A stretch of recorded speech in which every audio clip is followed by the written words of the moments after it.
question and answer sessions, I know would provide us joy for months and months to come. One more minute only.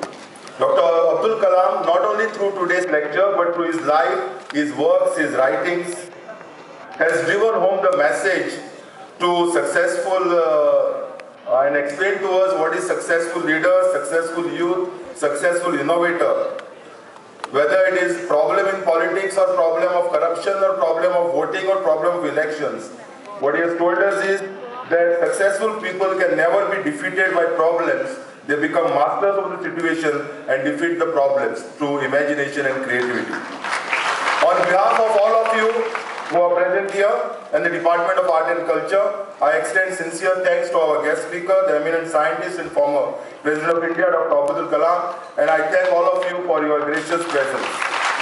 I now request the Honorable Chief Minister to hand over a memento to Dr. Abdul Kalam.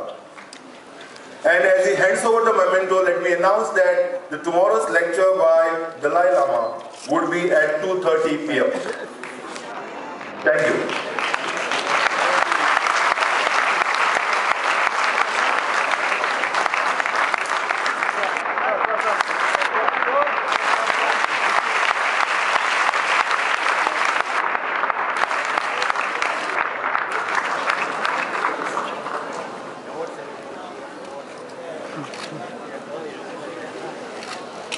Take it.